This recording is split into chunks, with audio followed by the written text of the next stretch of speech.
सारण में प्रधानमंत्री गए प्रचार प्रसार करने, एक तरफ पाटलिपुत्र में मीसा भारती हैं, दोनों की ही दावे किए जा रहे हैं कि दोनों जीतेंगे। नहीं, बिहार में तो एक भी सीट आरजेडी नहीं जीतेगी, 0 सीट जीतने वाली है। ना सारण ना पाटलिपुत्र दोनों का क्या इसमें है कि दोनों जीतेंगी या तीनों जीतेंगे, उनके तो जितने उम्मीदवार हैं उसमें कोई खाता ही नहीं खुलना है। क्या लगता है, मतलब आप तो बिहार घूम रहे हैं, सब जगह देख रहे हैं, तो क्या माहौल दिख रहा है? मतलब नहीं, बिहार में 40 की 40 जीतेंगे। प्रधानमंत्री का जिस तरह स्वागत हुआ पटना में, वो 20 घंटे से ज़्यादा रहे।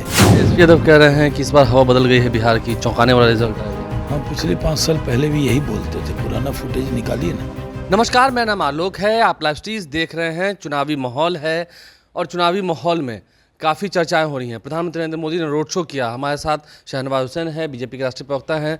प्रधानमंत्री नरेंद्र मोदी जब आए थे तो आपसे मंच पर बात कर रहे थे, गले को इशारा कर रहे थे। जहाँ तक मेरी जानकारी है, शायद ऑपरेशन के बारे में पूछे थे। गला खराब है क्या आपका? नहीं, वो कैंपेन करते हुए जब प्रधानमंत्री आ रहे थे तो मैं बोल रहा हूँगा तो आवाज़ सुनी होगी, तो उन्होंने पूछा गला कैसा है, कैंपेन कर रहे हैं ना पूरे सब जगह। हमने कहा जी पूरे देश में कैंपेन कर रहे हैं, और हालचाल पूछा उन्होंने। वो तो नेता भी हैं, अभिभावक भी हैं, और उनको इतना फिक्र रहा कि आवाज़ भारी लग रही है, तो पूछा उन्होंने कि गला ठीक है। पहले भी उन्होंने मुझे गले के बारे में कहा था कि आप दिखाइए गला भारी है। गला आपका भारी है या आवाज़ नेचुरल है? आवाज़ नेचुरल है, लेकिन बोलते बोलते पार्टी के लिए गला, प्रवक्ता रहते लंबे काल तक बोलना, फिर उसके वजह से गले को दिक्कत थी, लेकिन कोई ऐसी दिक्कत नहीं है। एक सवाल ये है कि मोदी जी आ रहे हैं फिर से? आएंगे मोदी, जीतेंगे मोदी, प्रधानमंत्री बनेंगे मोदी, मतलब इसमें कोई बट नहीं है? कोई शक नहीं। जिस तरह सूरज का उगना तय है, उस तरह कमल का खिलना तय है, मोदी का आना तय है। तो एसपी यादव कह रहे हैं कि इस बार हवा बदल गई है, बिहार की चौंकाने वाला रिजल्ट आएगा। हाँ, पिछले 5 साल पहले भी यही बोलते थे, पुराना फुटेज निकालिए ना। उसमें भी जब बोलते थे तब 0 सीट आई थी उनको, और अभी भी फिर 0 ही सीट आएगी। सर, इस बार कैसे देखते हैं, क्योंकि एक तरफ लालू प्रसाद की दोनों बेटियां हैं, रोहिणी आचार्य हैं सारण में प्रधानमंत्री भी गए प्रचार प्रसार करने, एक तरफ पाटलिपुत्र में मीसा भारती हैं, दोनों की ही दावे किए जा रहे हैं कि दोनों जीतेंगी।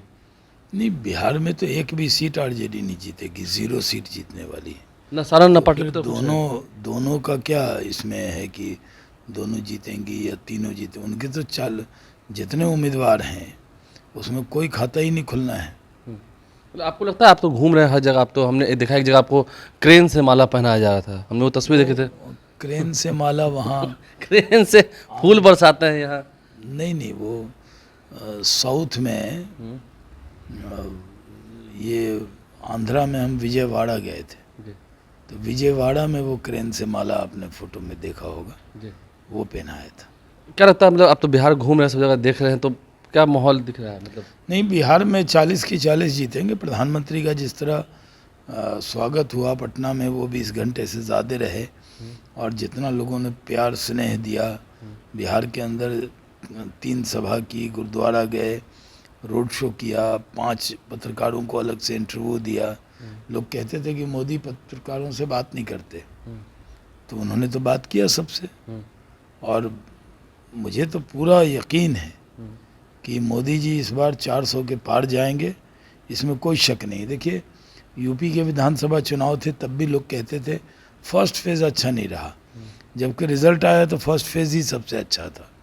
यहाँ भी दुष्प्रचार किया गया कि फर्स्ट फेज़ अच्छा नहीं था, लेकिन अभी तक जितने चारों फेज़ के चुनाव हुए हैं उसमें एक भी सीट खाता नहीं खोल पाई है आरजेडी, सब पर एनडीए ही जीत रही है। अच्छा, बिहार बीजेपी को तो एक बड़ा झटका लगा है। आप लोग के नेता रहे सुशील मोदी, उप मुख्यमंत्री रहे, अब उनका निधन हो गया है। देखिए, बहुत दुखद है, पार्टी को नुकसान है, बिहार को नुकसान है, मुझे व्यक्तिगत रूप से बहुत क्षति है। मेरे तो बहुत नेता थे, अभिभावक थे, मेरे मित्र थे, हर दुख सुख उनसे बात करते थे, कोई दिक्कत हो तो सबसे पहला फ़ोन उनका ही आता था। बिहार में ऐसे नेता मुश्किल से मिलेंगे। सुशील मोदी का जाना बहुत दुखद है। मतलब वो जब हम पहली बार किशनगंज चुनाव लड़े थे तो वही प्रचार में सिर्फ आए थे, और फिर भागलपुर से वो एमपी थे, जब उन्होंने डिप्टी सीएम के बाद रिज़ाइन किया तो वो सीट हमें लड़ाया, और फिर जब विधान पार्षद थे और राज्यसभा के मेंबर बने तो फिर उनकी सीट पर मैं विधान पार्षद बना। तो मेरा उनका रिश्ता बहुत नज़दीकी रिश्ता था और सुशील मोदी की कमी को पूरा किया ही नहीं जा सकता। वैसे नेता सबको लेकर चलते थे और माइनॉरिटीज़ के लोग भी उनसे बड़े खुश रहते थे। वो हर साल इफ्तार पार्टी देते थे और उसमें मेरा नाम भी जोड़ देते थे। करते सब कुछ वो थे, लेकिन सुशील मोदी और शाहनवाज हुसैन के नाम से कार्ड छपता था और हम सब उसमें होते थे। कैसे उनको शब्द नहीं है कि कहें कि श्रद्धांजलि दे रहे हैं। तो आज बस इंतज़ार कर रहे हैं, उनकी बॉडी अभी आएगी और इसलिए हमने आज दिन भर का कैंपेन नहीं किया और आज उनकी पुष्प डालने के लिए हम लोग जाएंगे उनकी बॉडी पे। देखिए, शाहनवाज हुसैन हमारे साथ है, क्या कुछ उन्होंने कहा है। चौथे चरण का मतदान हो चुका है और अब अगले 3 चरणों की वोटिंग बाकी, 3 चरणों के मतदान होने हैं। 3 फेज़ की जो वोटिंग होगी उसमें भी कुछ खाता नहीं खुलना है आरजेडी का और कांग्रेस का, ये बातें भी कही हैं। हमारे चैनल को सब्सक्राइब कर लें, साथ साथ फेसबुक पेज भी लाइक करें। धन्यवाद।